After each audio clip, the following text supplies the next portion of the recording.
कहानी की शुरुआत एक क्लासरूम से होती है जहां टीचर पढ़ा रहे थे और सारे स्टूडेंट्स अपनी अपनी सीट्स पर बैठे थे। स्टूडेंट्स के बीच जुनियांग भी थी जो चुपचाप एक लड़के को देख रही थी, नासियांग हॉन को। वो सोच रही थी कि क्या उसने फिर से अपना हेयर स्टाइल बदल लिया है। उसके लिए कोई नई बात नहीं थी क्योंकि स्कूल सुबह से ही शोरगुल से भरा था। फिर भी वो उससे नजर हटाने में असमर्थ थी। वो सच में बहुत अच्छा दिखता था। उसकी स्किन बहुत फेयर थी, लगभग किसी प्रिंस की तरह।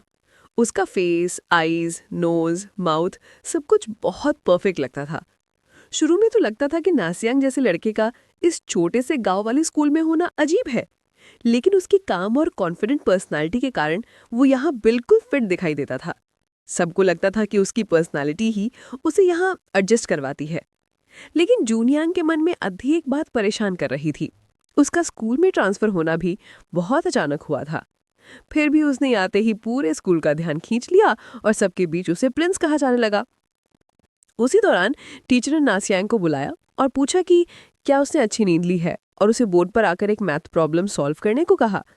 नासियांग खड़ा तो हुआ, लेकिन उसने कहा कि ये क्वेश्चन उसके लिए थोड़ा डिफिकल्ट है। टीचर हैरान रह गए क्योंकि उसने पहले कहा था कि वो चैप्टर उसने पहले सियोली में पढ़ लिया है, लेकिन अब उसने मान लिया कि उसने एग्जैक्ट क्वेश्चन पहले नहीं किया। ये देखकर टीचर ने जूनियांग को बुलाया। वो धीरे से उठी और जाकर उस क्वेश्चन को आसानी से सॉल्व कर दिया। टीचर ने उसकी तारीफ की और कहा कि उसे लगा था कि वो ध्यान नहीं दे रही है। फिर टीचर ने कहा कि आखिर वो क्लास की टॉप स्टूडेंट है। पर जूनियांग मन ही मन सोच रही थी कि वो सिर्फ क्लास की नहीं, पूरे स्कूल की सबसे बेस्ट स्टूडेंट है। लेकिन इसमें कोई बड़ी बात नहीं थी क्योंकि स्कूल खुद बहुत छोटा था। फिर टीचर ने नासियांग को डांटा और कहा कि सिर्फ इसलिए एटीट्यूड नहीं दिखाना चाहिए कि वो किसी दूसरे टाउन से आया है। और क्या उसे शर्म नहीं आती कि एक गर्ल ने उसे बेहतर कर दिखा दिया। अचानक जोर की आवाज हुई। किसी ने जमीन पर जोर से पैर पटका। वो था बायम जिन। उसने कहा कि क्लास खत्म हो गई है। टीचर गुस्से में पूछने लगे कि वो कौन होता है क्लास खत्म करने वाला। लेकिन बायम ने कहा कि उसे सच में बाथरूम जाना है और उसने बेल्ट भी ढीली कर ली है। टीचर हार मान गए और क्लास डिसमिस कर दी। स्टूडेंट्स आपस में बात करने लगे और बायम के बारे में फुसफुसाने लगे। कोई उसे शेमलेस कह रहा था, कोई उसे डेंजरस कह रहा था और कोई कह रहा था कि उसका एटीट्यूड बहुत ज्यादा है। इसी बीच नासियांग धीरे से जूनियांग के पास आया और कहा कि उसे माफ करे क्योंकि उसकी वजह से उसे प्रॉब्लम सॉल्व करनी पड़ी। लेकिन जूनियांग ने बस खड़े होकर कहा, हटो, मुझे वॉशरूम जाना है, तुम रास्ता रोक रहे हो। पास खड़ी एक लड़की ने नासियांग से कहा कि वो जूनियांग से बात करके अपना मूड खराब ना करे, उसका एटीट्यूड बहुत ज्यादा है। जब जूनियांग बाहर चली, उसके मन में बहुत भारीपन था। उसे लगता था कि उसकी जिंदगी बेमानी लगती है। उसके कपड़े फटे पुराने थे और उसकी फाइनेंशियल स्थिति स्कूल के बाकी बच्चों से भी बुरी थी। फिर भी उस समय एक व्यक्ति था जो बाकी सबसे बिल्कुल अलग चमकता था, नासियांग। शाम होने लगी, सूरज ढल रहा था और जूनियांग घर जाने के बजाय माउंटेन की तरफ चल पड़ी। उसे खुद नहीं पता था कि वो ऐसा क्यों कर रही है। उसका घर पढ़ाई करने के लिए बिल्कुल अच्छा नहीं था। वहां प्रॉपर डेस्क भी नहीं था। स्कूल में भी वो देर तक रुकना नहीं चाहती थी क्योंकि वो अनवांटेड अटेंशन नहीं चाहती थी। तभी उसे याद आया वो पुराना घर, एक अबैंडन घर जो उसने उस रात खोजा था जब उसकी माँ ने नशे में उसे मारा था। वो घर पहाड़ी पर बना था, किसी छोटे से मंदिर की तरह। गर्मियों में भी वो अंदर से ठंडा और शांत रहता था। वहीं बैठकर वो पढ़ाई करती थी। जब वो आज वहां पहुंची और दरवाजा खोला, उसे लगा कि कुछ गड़बड़ है। लॉक पहले से ही खुला था। उसके भीतर डर की एक लहर दौड़ गई। किसी और को भी ये जगह के बारे में पता है। अंदर जाकर उसने देखा कि बायम जिन वहीं सोकर उड़ा था। उसने उसे ऐसे देखा जैसे उसे पता था कि वो आएगी। वो पूरी तरह शॉक थी। उसने कभी सोचा नहीं था कि वो बायम जिन से इस तरह मिलेगी, उस लड़के से जिसके बारे में पूरे टाउन में बैड रेपुटेशन थी। उसने पूछा कि क्या वो रामेन खाएगी। उसने कहा कि वो बहुत टायर्ड है। उसने कहा कि वो रामेन में एग भी डाल देगा। उसने हाँ कहा, लेकिन याद दिलाया कि पिछली बार एग मत टूटने देना। और यहीं उसे एहसास हुआ कि ये छोड़ा हुआ पुराना घर अब सिर्फ उसका सीक्रेट प्लेस में ही था। अब ये जगह वो दोनों शेयर करते थे। उसे बैम के बारे में सच भी पता चल चुका था। उसके पेरेंट्स बचपन में ही गुजर गए थे और मिडिल स्कूल से पहले वो रिलेटिव्स के घर घर घूमता रहा। उसके बारे में बहुत सी अफवाहें थी। कुछ कहते थे उसने अपने पुराने स्कूल में टीचर पर हमला किया था। कुछ कहते थे उसके पेरेंट्स गैंग वायलेंस में मारे गए थे। कितनी ही डरावनी स्टोरीज उसके नाम से जुड़ी थी। फिर भी वे दोनों एक ही क्लास में दूसरे साल से थे। लेकिन उससे पहले जूनियांग ने उसे कभी बात नहीं की थी। वो कभी भी उसे बात करने का इरादा नहीं रखती थी और उसे लगता था कि ग्रेजुएशन तक सब ऐसे ही चलेगा। सिर्फ एक हफ्ता पहले ही उसे ये अबैंडन्ड हाउस मिला था और उसने यहाँ आना शुरू किया था। उसी दिन उसे एक अजीब सी आवाज़ सुनाई दी और ऊपर देखकर उसने बायम जिन को उठते हुए देखा। वो उसे बहुत डरावना लगा और डर के मारे वो जोर से चिल्ला पड़ी। उसने जल्दी से माफ़ी मांगी और कहा कि उसे पता नहीं था कि कोई और भी इस जगह का इस्तेमाल करता है। उसने कहा कि जब उसने ये जगह पाई थी तब ये पूरी तरह खाली थी और वो अभी चली जाएगी। वो सोच रही थी कि वो यहाँ कब से रह रहा है। उसे लगा कि आखिर उस ऐसे मिस्टीरियस लड़के से ही सामना क्यों होना था। लेकिन बायम जिन ने शांत आवाज में कहा कि ये घर उसका नहीं है। ये लगभग 1 महीने से खाली पड़ा हुआ था और तब से यहाँ कोई नहीं आया था। तब उसने पूछा कि फिर वो यहाँ क्यों रहता है। उसने हल्के से कहा कि वो बस यहाँ सोने आता है। वो समझ नहीं पाई कि क्या सोचे। फिर उसने पूछा कि क्या वो यहाँ पढ़ने आती है। इतना कहकर वो दोबारा सोने चला गया और बोला कि वो जितनी देर चाहे रुक सकती है। जुनियांग के कदम वहीं रुक गए। उसके मन में था कि उसे यहाँ से निकल जाना चाहिए। कौन जानता था वो लड़का वास्तव में कैसा है, अगर कुछ गलत हो गया तो। लेकिन उसने मन ही मन ये भी समझ लिया था कि इससे बेहतर प्लेस पढ़ाई के लिए उसे कहीं नहीं मिलेगी। घर पर तो हालत वैसे ही खराब थी और स्कूल में भी वो देर तक रुकना नहीं चाहती थी। वो धीरे से उसके पास गई और उसे सोते हुए देखने लगी। उसने सोचा कि क्या वो सच में सो रहा है और उसे कैसे पता चला कि वो यहाँ पढ़ने आती है। तभी अचानक बायम ने आंखें खोली और पूछा, कुछ कहना है? वो इतनी डर गई कि उसका सिर दीवार से टकरा गया और वो गिरने ही वाली थी, लेकिन उसने उसका हाथ पकड़ लिया और उसे अपनी तरफ खींच लिया। उसने उसे चेतावनी दी कि दूसरी मंजिल पर मत जाना, वहां की रेलिंग बहुत नीची है, गिरने का खतरा है। जुनियांग को शर्म और गुस्सा दोनों आया और उसने उसे धक्का दे दिया। बायम मुस्कुराया और बोला, बस इसी तरह थैंक यू बोलती हो? उसने पूछा कि उसे कैसे पता चला कि वो पढ़ने आती है। उसने कहा कि 2 दिन पहले जब वो सोते सोते उठा था, उसने उसे टेबल पर बैठे पढ़ते हुए देखा था और उसने उसकी बैग से ही उसे पहचान लिया था। वो ये सुनकर हैरान रह गई। वो सोचने लगी कि क्या वाकई कोई सिर्फ किसी की बैग देख के उसे पहचान सकता है। बायम ने हंसते हुए कहा कि अगर वो उसकी बिस्तर पे सोती होती तो वो उसे निकाल देता, लेकिन उसे देखकर लगता था कि उसे सिर्फ एक डेस्क चाहिए, इसलिए उसने सोचा कि दोनों यहाँ रह सकते हैं, एक पढ़ने के लिए और दूसरा सोने के लिए, बिना एक दूसरे को परेशान किए। जुनियांग को लगा कि वो गलत नहीं था। फिर उसने पूछा कि अगर वो सिर्फ सोने आता है तो घर पर क्यों नहीं सोता।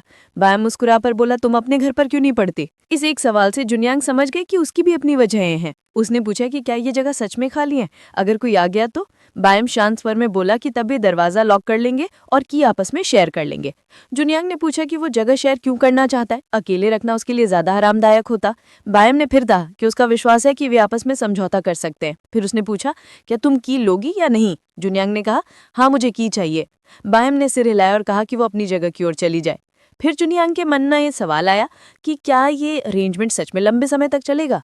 उसने पूछा, तुम्हें मेरा नाम पता भी है? बायम ने कहा, हाँ तुम जुनियांग हो, टॉप स्टूडेंट। मैं पढ़ाई में अच्छा नहीं हूँ, उसका मतलब ये थोड़ी कि मुझे नाम याद नहीं रहते। और इसी तरह उनकी सीक्रेट अंडरस्टैंडिंग शुरू हो गई। उन्होंने घर को बांट लिया।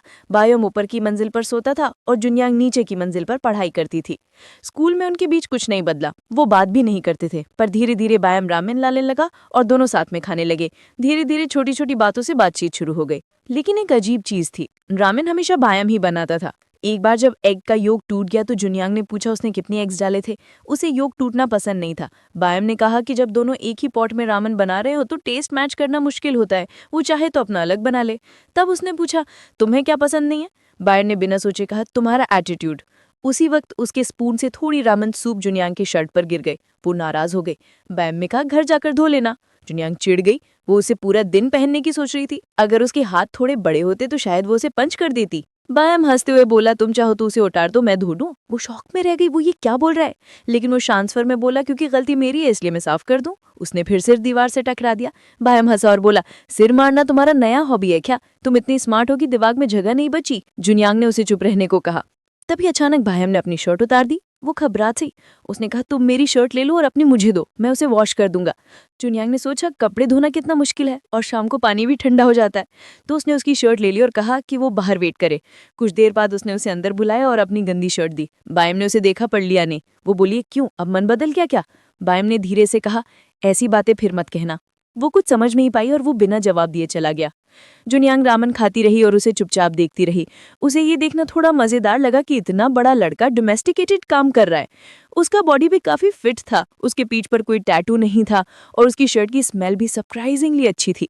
ये वैसा बिल्कुल नहीं था जैसा उसने उसके बारे में पहली बार सुना था। तभी बायम ने पूछा, क्या देख रही हो? वो जल्दी से बोली, रामेन बहुत स्पाइसी हो गए, तुमने कितना चिली पाउडर डाला है? कुछ देर बाद जब उसकी पढ़ाई खत्म हुई, बायम अपनी बेड पर सो रहा था। लेकिन जैसे ही वो उठकर जाने लगी, वो हमेशा की तरह अचानक जाग गया और नीचे आ गया। उसने पूछा, घर जा रही हो? जुनयांग मन ही मन सोच रही थी, ये लड़का है क्या बिल्ली, हमेशा सही टाइम पर जाग जाता है। कम से कम उसे इस बात का गिल्ट तो नहीं था कि उसने उसे पहले इन्फॉर्म नहीं किया। बमजन ने पूछा कि वो घर कैसे जाएगी, क्योंकि बाहर काफी डार्क हो गया था।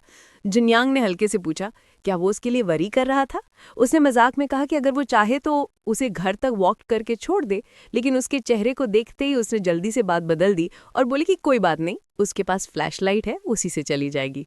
बमजन ने उसे मना कर दिया कि फ्लैशलाइट लेकर मत चलो। उसने कहा कि रात में फ्लैशलाइट की रोशनी बहुत दूर से दिखती है और सबको पता चल जाएगा कि वो यहीं रहती है। जुनयांग मन ही मन बड़बड़ाई कि फिर वो इस अंधेरे में जाएगी कैसे। अचानक बमजन एक कोने में गया और एक लंबी सी स्टिक ले आया। जुनयांग थोड़ा डर गई और पूछने लगी कि वो क्या कर रहा है। बमजन ने स्टिक का एक सिरा उसे पकड़ने के लिए दिया और कहा कि वो बस उसके पीछे पीछे चले। उसने कहा कि उसे नाइट विजन अच्छा है। जुनयांग उसके साथ चल पड़ी, सोचते हुए कि उसे उम्मीद नहीं थी कि ये रोज का रूटीन बन जाएगा। वो तो उसके लिए स्टिक पर हैंडल तक बना लाया था ताकि चलते समय उसे चोट ना लगे। वो सच में उन रूमर से बिल्कुल अलग था जो लोग उसके बारे में कहते थे। रास्ते में जुनयांग ने सोचते हुए कहा कि वो बिल्कुल कैट जैसा लगता है। उसका नाम भी कुछ टाइगर जैसा लगता है और कैट्स वैसी भी डार्क में अच्छा देख लेती हैं। बमजन ने हल्की सी मुस्कान के साथ पूछा कि उसे ये सब नॉलेज है। जुनयांग ने कहा कि वो तो दिन भर सोता ही रहता है। बमजन ने पूछा कि क्या वो जानना चाहती है कि वो रात में क्या करता है। जुनयांग ने तुरंत कहा नो। उसके दिमाग में बस ये चल रहा था कि अगर एक दिन वो आना बंद कर दे तो फिर वो डार्क में कैसे जाएगी घर। बमजन ने बस इतना कहा, तो फिर डार्क होने से पहले घर जाया करो। जुनयांग ने धीरे से कहा कि उसके लिए डे में घर जाना पॉसिबल नहीं था। कुछ देर बाद वो उसके घर के पास पहुंच गए। बमजन बिना कुछ बोले आगे की तरफ चल दिया। जुनयांग ने उसे थैंक यू कहने के लिए पीछे मुड़कर देखा, लेकिन वो तब तक जा चुका था। जब वो घर पहुंची तो बाहर बहुत सारी एम्प्टी अल्कोहल बॉटल्स पड़ी थीं। उसने सोचा कि उसकी माँ शायद पूरी रात पीती रही है। उसे डर था कि अगर ऐसे ही चलता रहा तो एक दिन उसकी माँ सच में खत्म हो जाएगी। वो धीरे से दरवाज़ा खुलकर अंदर गई तो उसकी माँ वहीं खड़ी थी, ठंडी और गुस्से में। बिना एक शब्द बोले उसकी माँ ने उस पर एक बकेट भर के ठंडा पानी फेंका और फिर उसे बुरी तरह मारने लगी। जुनयांग बस इतना सोच पा रही थी कि काश वो थोड़ी देर और बाहर रुकी होती। सीन बदलता है। अगला दिन स्कूल ग्राउंड में डॉजबॉल का मैच होने वाला था। जुनयांग भी वहीं खड़ी थी। तभी एक लड़की ने जोर से उसे धक्का दिया और फिर मासूम बनकर बोली कि उसने उसे देखा नहीं था। जुनयांग ने बिना एक्सप्रेशन बदले उसे मिडिल फिंगर दिखा दी। लड़की गुस्से से भर गई और जुनयांग ने बस सोचा कि अब तो क्लियरली देख लिया। टीचर ने आकर सबको चुप कराया और टीम बनाने को कहा। जुनयांग को लग रहा था कि आज उसका बॉडी थोड़ा वीक है। शायद रात की बारिश में भीगने की वजह से उसे फीवर जैसा लग रहा था। उसने सोचा कि उसे नर्स रूम जाके रेस्ट करना चाहिए। गेम शुरू हुआ।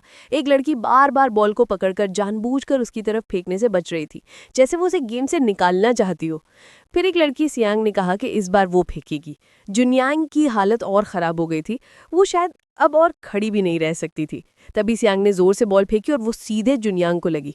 उसका शरीर सहला पाया और वो वहीं गिरकर बेहोश हो गए। सियांग घबरा गई और दौड़कर उसके पास आई। उसने कहा कि उसे जल्दी नर्सरूम में ले जाना चाहिए। थोड़ी दूर पर बमजन सब कुछ देख रहा था। उसका चेहरा पढ़ा नहीं जा सकता था। कुछ देर बाद जुनयांग ने नर्स रूम में आंखें खोली। उसके शरीर में दर्द था। उसने खिड़की की तरफ देखा जहां पर पेपर्स चिपकाए हुए थे। नर्स अंदर आई और गर्मी की शिकायत करने लगी। बाहर समर था लेकिन रूम में हीटर चल रहा था। उसने पेपर्स को देखा और पूछा कि ये सब जुनयांग ने खुद लगाया था। नर्स ने कहा कि उसे समझ नहीं आ रहा है कि जुनयांग को फीवर है या फिर कुछ और। उसने कहा कि उसे रेस्ट करना चाहिए और जिम क्लास में जाने की ज़रूरत नहीं है। जुनयांग ने कहा कि वो ठीक है, लेकिन नर्स ने इंसिस्ट किया कि क्लास खत्म हो गई है और उसे घर जाकर आराम करना चाहिए। नर्स ने कहा कि उसे एक मीटिंग के लिए जाना है और अगर फीवर बढ़े तो मेडिसिन ले लेना। जुनयांग ने मन में सोचा, घर वो जगह नहीं है जहां मैं रेस्ट कर सकूं। उसी वक्त कोई अंदर आया।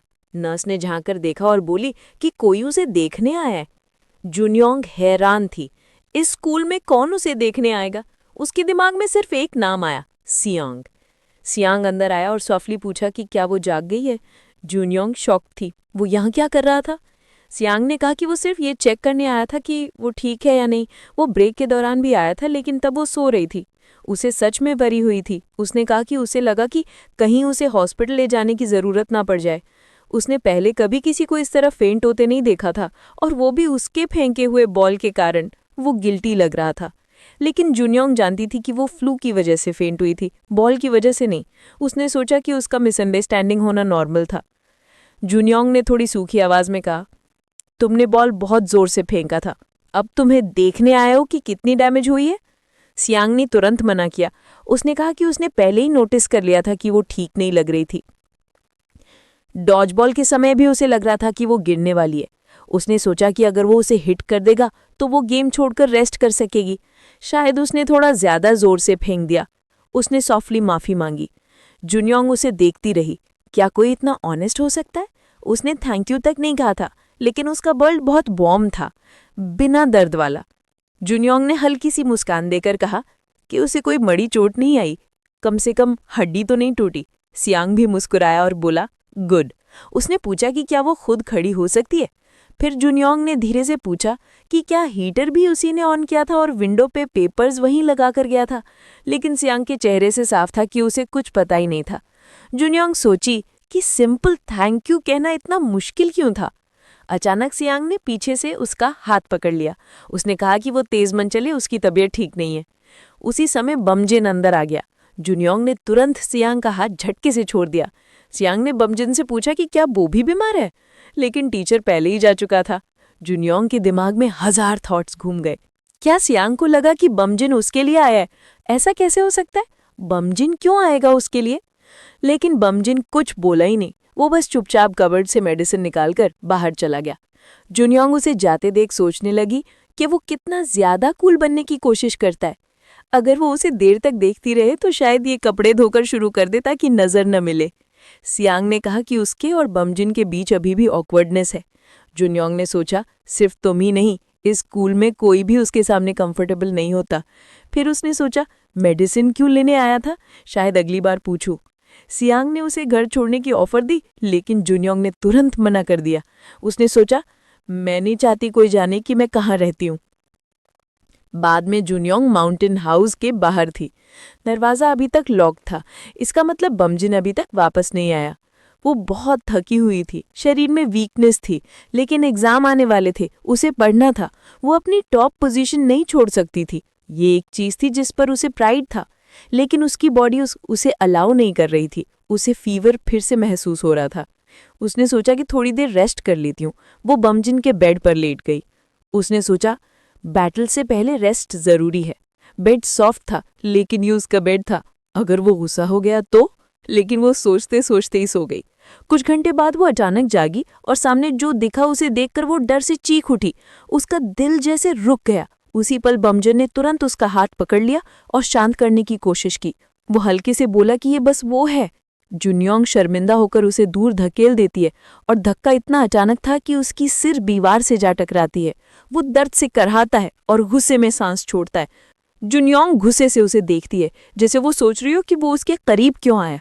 बमजिन भी चिढ़ गया और कहा कि उसने उसे कोई इंट्रूडर समझ लिया। पर जुनियोंग के लिए तो ऑब्वियस था, इस बिल्डिंग में उन दोनों के अलावा कोई नहीं था। वो और किसी समझती। फिर उसने उसे पूछा कि वो यहाँ इतनी देर क्यों थी, उसे पता है टाइम क्या हुआ है? उसने कहा कि उसे नहीं पता, वो अभी अभी उठी है। बमजिन ने कहा कि ऑलरेडी 2 AM हो चुके हैं। अगर उसे रुकना था तो कम से कम डोर तो लॉक कर देती। उसकी आवाज में चिंता छिपी थी, लेकिन बाहर से वो गुस्से जैसा लग रहा था। उसने कहा कि वो पागल है जो ऐसे केयरलेस घूमती है। जुनियोंग ने भी पलटकर कहा, पागल तुम हो। जब वो सोच रही थी कि दरवाज़ा अंदर से कैसे लॉक हो सकता है, तभी बाजिन ने उसे सीधे कह दिया कि उसे घर चले जाना चाहिए। लेकिन वो पीछे नहीं हटी। उसने पलटकर पूछा कि अगर उसे इतनी फिक्र है घर की, तो वो खुद अपने घर क्यों नहीं है? वो 2 बजे रात में यहाँ क्या कर रहा है? बाजिन ने गहरी सांस ली और कहा कि ये दूसरी मंजिल उसका एरिया है। तभी जयांग की झुंझलाहट फूट पड़ी और उसने जोर से कहा कि ये जगह सिर्फ उसकी नहीं है, दोनों को इसे इस्तेमाल करने का बराबर हक है। उसका सिर अभी भी दर्द कर रहा था, लेकिन फिर भी वो अपनी बात पर खड़ी रही। आखिर में उसने हार मान ली और कहा कि ठीक है, वो ही चली जाती है, वो बेड ले ले। लेकिन बाजिन ने कहा कि वो उसे घर छोड़ देगा, रात देर हो गई है। जयांग ने साफ इनकार कर दिया। उसका ईगो अभी भी हर्ट था। कुछ समय पहले वही लड़का उसे लगभग डरा चुका और अब वही उसकी फिक्र दिखा रहा था। ये उसे अजीब लगा। फिर उसने धीरे से कहा कि वो बेहोश हो गई थी क्योंकि उसे गेंद लगी थी। ये बात कहते वक्त उसकी आवाज़ में थोड़ी रिग्रेट थी। जयांग हैरान हो गई। उसे उम्मीद थी कि वो डांटेगा, लेकिन वो तो चिंपा कर रहा था। उसने पूछा कि क्या उसने नर्स ऑफिस से दवा ली। जयांग ने कहा कि वो सो गई थी और नींद के बाद थोड़ा बेटर फील कर रही है। उसने बताया कि मौसम के कारण वो कई दिन से ठीक से सो नहीं पाई और उसे हल्का फीवर भी है। बाजिन उठकर नीचे जाने लगा और बोला कि वहीं रुक जाना।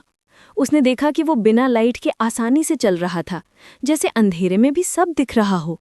उसने उसे पीछे से आवाज दी कि लाइट ऑन कर लो वरना गिरकर मर जाओगे। वो हल्का हंस दिया। जिस लड़की ने अभी थोड़ी देर पहले उसे दीवार से पटक दिया था, वही अब उसकी सेफ्टी की बात कर रही थी। जेयांग जल्दी से कहा कि वो उसकी चिंता नहीं कर रही, बस उसे मरते हुए देखना नहीं चाहती। तभी उसने लाइट ऑन की और नीचे से वही मेडिसिन ले आया जो पहले नर्स ऑफिस से लाई गई थी। उसने उसे दवा दी। जेयांग ने क्यूरियोसिटी में पूछ लिया कि क्या वो भी बीमार है। उसने सीधा कहा उसे क्रैम्प्स है। जेयांग की हंसी रुक ही नहीं रही थी। वो सोच भी नहीं सकती थी कि वो ये बात इतनी सीरियसली बोल देगा। उसने मजाक में कहा कि काश उसकी कोई बेस्ट फ्रेंड होती तो वो सबसे पहले जाकर बताती कि बाजन को क्रैम्प्स होते हैं। उसने उसे चुप रहने को कहा और दवाई लेने को बोला। फिर उसने पूछा कि घर वाले चिंता नहीं करेंगे। जयांग ने कंधे उचकाते हुए कहा उसे आज घर जाने का कोई इरादा नहीं है, वो यहीं सोएगी। बाजिन ने उसे बेड लेने से रोका और बोला कि ये उसका बेड है। उसने चिढ़ाते हुए कहा कि इतना सोना मत किया करो, तुम तो स्कूल में भी सोते रहते हो। उसने कहा कि वो भी तो अभी पूरी देर सोई थी। जयांग ने कहा कि आज वाली नींद स्पेशल केस थी। बाजिन ने फिर कहा कि घर जाओ, वो छोड़ देगा। लेकिन जयांग ने साफ कहा कि नहीं, वो यहीं रुकेगी। वो थोड़ा रुका, फिर पूछा कि क्या उसे अकेले यहाँ रहना ठीक लगता है। उसने कहा कि यहाँ कोई नहीं आएगा, बस तुम। फिर उसने कहा कि कभी कभी कोई और भी इस जगह को यूज करता है। जयांग ने कहा तो तुम भी यहीं रुक जाओ, ऐसा थोड़ी है मैंने कहा कि हम एक ही बेड शेयर करेंगे। वो चिढ़ गया और बोला बकवास बंद करो। लेकिन वो शांति से बोली चलो चुपचाप मान लेते हैं कि दोनों के पास यहाँ होने की अपनी वजहें हैं। उसने मन ही मन माना ये जगह ऐसी थी जहां उसे थोड़ी शांति मिलती थी, और शायद बाजिन भी इसी वजह से आता था। कुछ पल चुप्पी के बाद उसने धीरे से कहा वो घर नहीं जा सकती। उसने सोचा कि शायद बाजिन के पास भी ऐसी ही कोई वजह हो। वो बिना कुछ बोले नीचे चला गया। जयांग ने हल्के से कहा थैंक्स, और जाते हुए उसने फिर कहा सीढ़ियों पर ध्यान रखना, गिर गए तो मर जाओगे। उसने झुंझलाकर कहा कि चुप रहो और बस सो जाओ। फिर वो नीचे वाले डेस्क के पास जाकर चुपचाप बैठ गया। जानियांग ने फिर उसे आवाज लगाई और जब उसने जवाब दिया तो उसने कहा कि लाइट्स बंद कर दे। वो उठा और लाइट्स बंद कर दी। अब वो कमरा आज जो पहले डरावना और अनजाना लगता था, अजीब तरह से वार्म और सेफ लग रहा था। अंधेरा था लेकिन उसे डर नहीं लग रहा था, क्योंकि बाम जिन वहां था नीचे, बस चुपचाप बैठा हुआ। उसकी मौजूदगी अब डर नहीं बल्कि एक तरह की कंफर्ट बन गई थी। पता ही नहीं चला कब वो फिर से सो गई। जैसे ही वो बेड में कर्ल होकर लेटी, उसे साफ महसूस हुआ कि चादर में अभी भी बामजिन की हल्की सी सेंट थी। वो ऐसा लड़का नहीं लगता था जो कोलोन लगाता हो, लेकिन फिर भी उसकी स्मेल में कुछ अच्छा था। वो बिल्कुल वैसा नहीं था जैसा वो बाहर से दिखता था। उसके दिमाग में फिर उसके क्रैम्प्स वाली बात घूमी और वो धीमे से हंसी। नीचे से बामजिन ने चिल्लाकर कहा कि अगर शांति से नहीं सोई तो बाहर निकाल देगा। सुबह जब जानियांग उठी तो वो बेहद तरोताज़ा महसूस कर रही थी। कई दिनों बाद उसे इतनी शांत नींद मिली थी। बुखार उतर चुका था और उसके शरीर में हल्कापन था। उसने नीचे देखा तो बामजिन रैमन बना रहा था।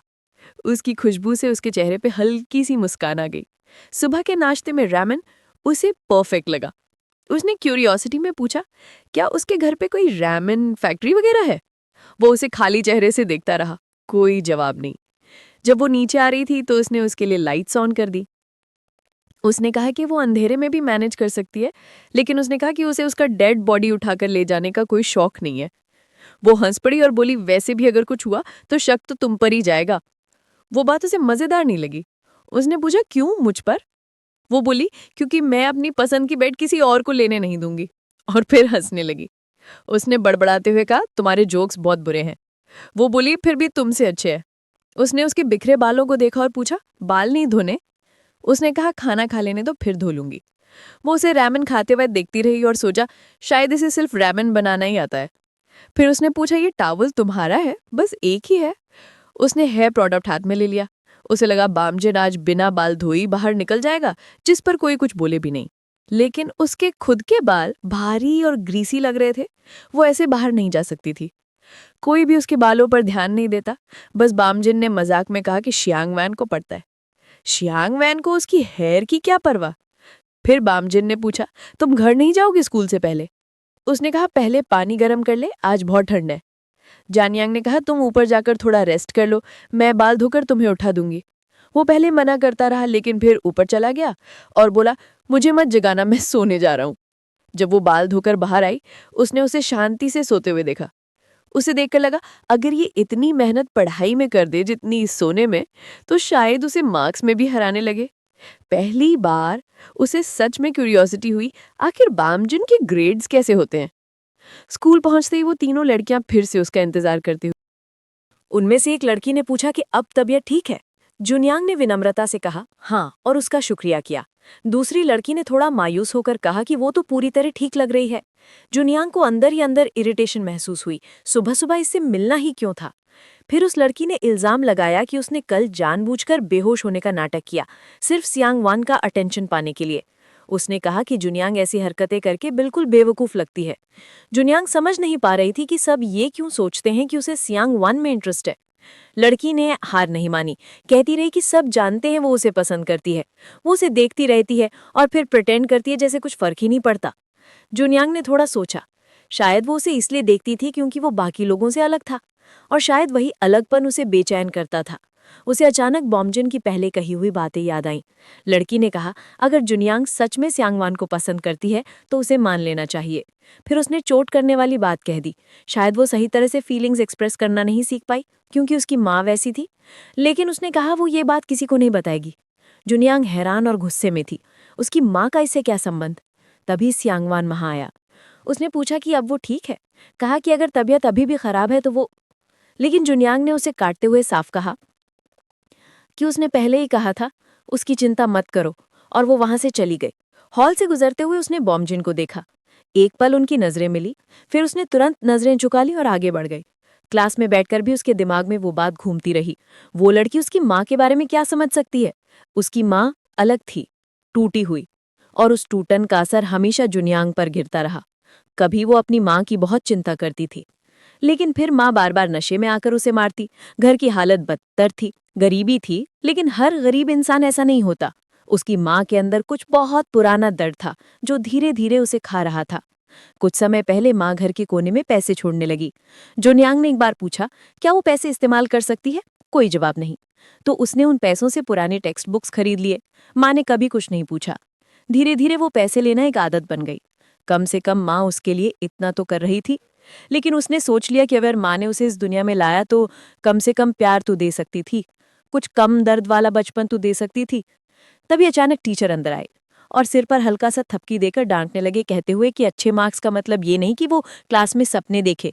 वो आदमी घिनौना था, एक ऐसा शिक्षक जो लड़कियों को परेशान करने में शर्म महसूस नहीं करता था। जब जुनियांग ने उसकी एक्स्ट्रा क्लास ज्वाइन नहीं की, तब से वो उसे तंग करता रहता था। तभी सियांगवान खड़ा हुआ और बोला कि कल वो गिरी थी, उसकी वजह से वो जिम्मेदारी ले रहा था। टीचर ने हंसकर ताना मारा, क्या उसे इतना पसंद है कि रात भर उसके बारे में सोचकर सो नहीं पाई। तभी अचानक एक बॉल उड़ते हुए बोर्ड पर जा लगी। सब चौंक गए। बॉमजिंग ने फेंकी थी। वो बोला, किसी को इस तरह बोलने का हक नहीं है, आपको भी नहीं। टीचर गुस्से से लाल हो गए। उसने तीनों को उसी दिन अपॉलॉजी लेटर लिखने को कहा। क्लास के बाद लोग आपस में फुसफुसाए, क्या बॉमजिन को जुनियांग पसंद है। जुनियांग को आश्चर्य नहीं हुआ क्योंकि वो उसे 2 बार डिफेंड कर चुका था, और इस बार सबके सामने। उनके बीच एक ऐसा रिश्ता था जो बस चुपचाप होने पर ही खूबसूरत था। अगर सबको पता चल गया तो शायद वो रिश्ता टूट जाएगा। वो बॉमजिन के पास गए और धीरे से बोली, अपनी अपॉलॉजी लेटर मुझे दे दो, तुम चले जाओ, इससे पहले कि वो तुम्हें और कुछ कहे। स्टूडेंट्स उनकी तरफ देख रहे थे, लेकिन बॉमजिन ने एक शब्द भी नहीं कहा। वो बस मुड़कर चला गया जैसे उसने कुछ सुना ही नहीं। जुनियांग ने उसे रोकने के लिए उसका हाथ हल्के से पकड़ लिया। उसने झटके से हाथ छुड़ाकर उल्टा पूछ लिया, तुम खुद को समझती क्या हो। वो वहीं रुक गई, थोड़ी हिल सी गई। पास खड़ी हेसु को तो जैसे ये सब इंटरेस्टिंग ड्रामा लग रहा था। फिर सियांगमान आया और बोला कि अगर उसे लेटर लिखने में हेल्प चाहिए तो वो मदद कर देगा। लेकिन बॉमजिन ने उसे भी इग्नोर किया और आगे बढ़ गया। थोड़ी देर बाद जुनियांग ने सियांगमान से पूछा कि उसने अपना लेटर लिखा या नहीं। उसने माना कि नहीं लिखा। उसे तो शुरू कैसे करना है ये भी नहीं पता। जुनियांग ने खुद को ब्लेम किया, उसने उसे इन्वॉल्व ही क्यों किया। वो चाहती थी कि टीचर के लिए उसका रेस्पेक्ट सच्चा रहे। उसने जो भी कहा वो बस ये समझाने के लिए था कि अपॉलॉजी लेटर में क्या लिखना चाहिए। सियांगमान को लगा कहीं दोनों के लेटर्स एक जैसे ना लग जाए, लेकिन उसने कहा कि कोई प्रॉब्लम नहीं होगी। फिर उसने पूछा, क्या मैंने तुम्हें कभी हर्ट किया है। जुनियोंग ने सोचा, हर्ट तो शायद नहीं, लेकिन उसके सामने खुद को छोटा महसूस होना, वो एहसास बहुत गहरा था। उसके perfectly ironed uniform, clean shoes, वो कॉन्फिडेंट चाल, और दूसरी तरफ वो फटी सी यूनिफॉर्म, पुराने स्लीपर्स और बालों में चीप सोप की स्मेल। कभी कभी कोई तुम्हें कुछ कहकर नहीं, बस देखकर भी छोटा कर देता है। क्लास में वापस आने पर हेसो ने सीधा पूछ लिया, तुम्हारी और बॉमजिन के बीच क्या चल रहा है? जुनियोंग ने काम रहने की कोशिश की और पूछा, क्या तुम उसे पसंद करती हो? हेसो ने हंसकर कहा, नहीं। तब जुनियोंग ने कहा, तो फिर प्लीज अपनी जिंदगी देखो। कुछ समय बाद जुनियोंग माउंटेन ट्रेल पर थी, दिमाग में बस बॉमजिन। सोच रही थी वो घर पर ही होगा। वो जानना चाहती थी, पूछना चाहती थी कि उसने सुबह ऐसा कोल्ड बिहेवियर क्यों किया। शायद वो स्कूल में खुद को अलग और स्ट्रांग दिखाने की कोशिश करता है, या शायद वो चाहता है कि उनका कनेक्शन छुपा रहे। जब वो उसके घर पहुंची, दरवाज़ा खुला था। उसने सोचा फिर से सो रहा होगा। थोड़ी इरिटेशन और थोड़ी शरारत, उसने सोचा कि उसे डराएगी। वो चुपचाप अंदर गई और उसके पास पहुंचकर उसे चौंकाने की कोशिश की, लेकिन अचानक बॉमजिन ने उसे पकड़ लिया, उसे जमीन पर दबा दिया, उसके हाथ उसकी गर्दन पर। कुछ पल तक उसे सच में लगा कि वो सांस नहीं ले पाएगी। फिर उसने उसे पहचान लिया। उसका चेहरा शौक और गिल्ट से भर गया। वो बार बार माफी मांग रहा था। वो खुद डर गई थी, लेकिन हंसकर बोली, कितने बड़े फूल हो तुम। उसने समझाया कि उसे लगा कोई इंट्रूडर है। घर वाली सॉफ्टनेस स्कूल वाली कोल्डनेस से बिल्कुल अलग थी। वो उसके लिए पानी लेकर आया। उसने हाफ जोकिंगली कहा, सीढ़ियों से गिरना इतना खतरा नहीं था, सफोकेट होना ज्यादा डेंजरस था। वो बोला, तो फिर ऐसे प्रैंक मत किया करो। वो हंसकर बोली, तुम मुझे ऑलमोस्ट मार दोगे, लेकिन मैं तुम्हें थोड़ा डराऊं तो प्रॉब्लम है। धीरे धीरे उसकी आवाज सॉफ्ट हो गई। उसने पूछा, सुबह तुमने ऐसे बिहेव क्यों किया? बॉमजिन ने वेग एक्सक्यूज दिया, नींद में मेरी हैबिट्स खराब है। लेकिन वो जानती थी ये सच नहीं है। आखिर उसने कहा, कभी कभी नाइटमेयर्स आते हैं, इसीलिए मैं यहाँ रहता हूँ। ये पहली बार था जब उसने अपने दर्द का कोई हिस्सा दिखाया। फिर उसने उससे पूछा, तुम घर क्यों नहीं गई थी? उसने क्वाइटली कहा, पढ़ाई ही एक चीज है जिसे मैं कंट्रोल कर सकती हूँ और जिसे मैं सच में लव करती हूँ। कुछ देर में बॉमजिन सो गया। फिर उसने इंसिस्ट किया कि वो उसे घर छोड़कर आएगा। रास्ता अंधेरा था। वो बोलने ही वाली थी कि उसे अकेला छोड़ दे, तभी बॉमजिन ने कहा, आगे कोई खड़ा है, एक शैडो। जैसी वो करीब गए, वो उसकी माँ थी, और अगले ही पल उसकी माँ ने उसे जोर से थप्पड़ मारा। वो जमीन पर गिर गई। उसने ऊपर देखा और बॉमजिन उसे देख रहा था। बस उस एक पल में वो सब टूट गया। वो हिस्सा जो उसने दुनिया से छुपा कर रखा था, सबके सामने आ गया, उसकी सबसे कमजोर जगह। तभी बॉमजिन उसके सामने आकर खड़ा हो गया, जैसे ढाल बनकर। उसकी माँ मारती रही, लेकिन वो हिला तक नहीं। वो बस चुपचाप खड़ा रहा, सारी चोटें खुद सहते हुए, लेकिन यूंग को एक पल के लिए भी नहीं छोड़ा। आखिरकार यूंग ने खुद चिल्लाकर उसे हटने को कहा। वो उठी और अपनी माँ का हाथ पकड़ लिया। उसकी आवाज कांप रही थी, गुस्से से भी, दर्द से भी। उसने पूछा, सिर्फ इसलिए कि मैं कल रात घर नहीं आई तुम ऐसा कर रही हो? उसने कहा कि वो ये प्रिटेंड करने की कोशिश ना करे कि वो बाकी नॉर्मल मदर्स जैसी हैं, जो अपनी बेटियों को रात देर से आने पर लेसन्स देती हैं। यूंग ने कहा, मैंने खुद को खुद पाला है, मुझे एक्सप्लेनेशंस नहीं चाहिए। अगर मारना है तो हमेशा की तरह मारो, लेकिन ये दिखावा मत करो कि तुम्हें मेरी परवाह है, यही सबसे ज्यादा बुरा लगता है। इतना कहकर वो घूमकर चल दी। उसकी माँ की नज़र फिर बॉमजिन पर गई। वो चुपचाप खड़ा था, शांत, स्टेडी। उसने धीरे से अपना इंट्रोडक्शन दिया, मैं यूम की क्लास में हूँ। उसने कहा, आप मुझ पर भरोसा नहीं करेंगी, मैं समझता हूँ, लेकिन प्लीज़ ये मत सोचिए कि यूंग ने कुछ गलत किया। वो केयरलेस नहीं है, उसका दिल हमेशा पढ़ाई पर रहता है। उसकी माँ ने कुछ नहीं कहा, बस चुपचाप मुड़कर चली गई। अगले दिन स्कूल में यूंग बिल्कुल चुप थी। वो ट्रांसफ़र लेना चाहती थी, नहीं, वो गायब हो जाना चाहती थी। उसकी माँ के गुस्से ने उस पर फिर निशान छोड़ दिए थे, लेकिन इस बार कोई और भी देख चुका था, बॉमजिन। अब वो उसका सामना कैसे करती? लेकिन वो उसे अवॉइड नहीं कर सकती थी। वो दोनों एक ही क्लास में थे। वो उसके घर पढ़ने नहीं जाना चाहती थी, लेकिन और जाएगी कहाँ? एग्जाम्स इतने करीब थे। अपनी अपॉलजी लेटर खत्म करते समय उसने देखा बॉमजिन के शरीर पर नीले पड़ चुके थे। कुछ स्टूडेंट्स आपस में धीरे धीरे बातें कर रहे थे। पक्का किसी गैंगस्टर से लड़ाई हुई होगी। यूंग भी कसमसाती क्यूरियोसिटी में टीचर्स ऑफिस की तरफ गई। वहां भीड़ थी। वो अंदर झांकी और देखकर रुक गई। वहां एक स्त्री खड़ी थी, बहुत ग्रेसफुल, बहुत कंपोज्ड, जैसे किसी और दुनिया की। उसकी ड्रेस, उसकी पोस्चर, सब रिफाइंड था। यूंग को अचानक समझ आया, वो जानती है ये कौन है, सियांग की मदर। उसने अपॉलॉजी लेटर अपने हाथ में कस के पकड़ लिया। वो कमरे में गई। टीचर्स का व्यवहार तुरंत पोलाइट हो गया, लगभग रिहर्स्ड सा। एक टीचर ने सॉफ्टली कहा कि वो बिल्कुल सही समय पर आई है। दूसरे ने तुरंत उसे स्कूल की सबसे ब्राइट स्टूडेंट कहा। यूंग चुप खड़ी रही। उसके कंधे उसकी उम्र से कई गुना ज्यादा वेट उठाए हुए थे। पास खड़ी वुमन उसे पहचान गई।